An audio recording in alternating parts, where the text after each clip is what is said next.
kapatid, titigil ni ate yung pagpipicture.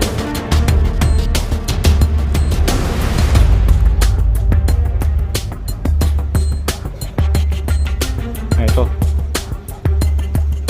may mga nasi-checkpoint pa dito. So kabilaan to. Ganito karami yung mga ating mga multiplier. Ito karaming ating kapulisan, lalong lalo na parating na yung nalalapit na. Ito kahit yung DMR yun na in-check din nila. Pwede ka ba matanong sir, sandali lang sir, okay lang ba sa'yo na nagkakaroon tayo ng police checkpoint na ganito para sa safety? Nare-recover. So mostly sir, yun ang mo sir. Di ka ba nabala? Ayan. May dalawang violation. Ayan. Salamat sir, thank you.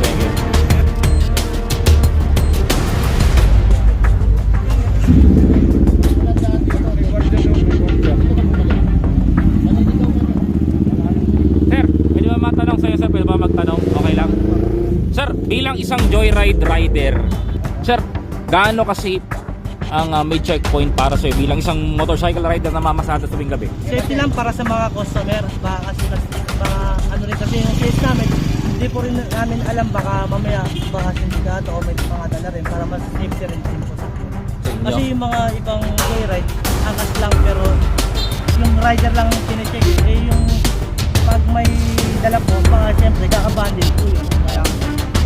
Kaya so, kampante ka, hindi ka ba natakot sa pagpasok dito sa... Pag pumasok kami ng joyride, kailangan kompleto. Naka-resort, tsaka hindi ka ba natakot na dumaan dito ngayong gabi? Hindi naman po. Ayan. Takot ako sa mga pick up na sa drop point. Kailangan takot tayo kasi yung iba, hold upper. Pero pag may checkpoint, Hindi naman po kasi kampante ka na. Ayan. May sis lang po. Ay, salamat.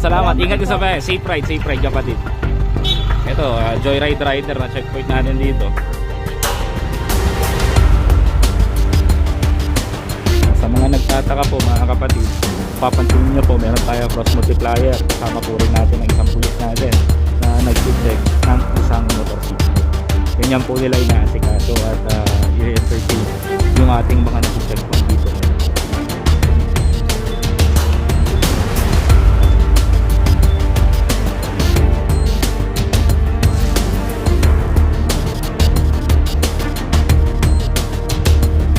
Sir, pwede ba ako magtanong sa sir? Okay lang? Okay lang. Sir, gaano kahalaga sa'yo bilang isang motorista ang may checkpoint sa ganitong lugar? Kasi iba na rin yung panahon eh.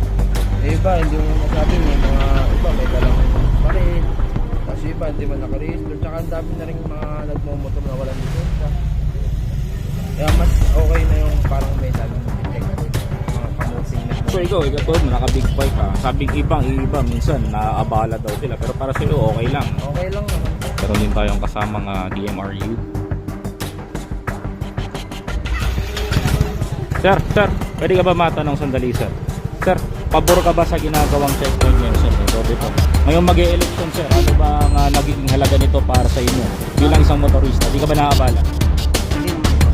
Para sa kasiguraduhan din po yun ang ating safety na rin. Natrabaho din araw-araw. Para sa kaligtasan na rin ang karamihan.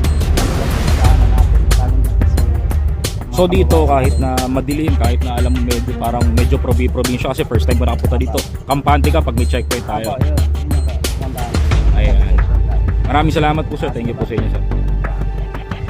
Isa yun sa mga nakukuha natin na sinasabi ng ating mga kababayan na kahit yung mga motorsiklo, kahit na nasa checkpoint sila ay kita nyo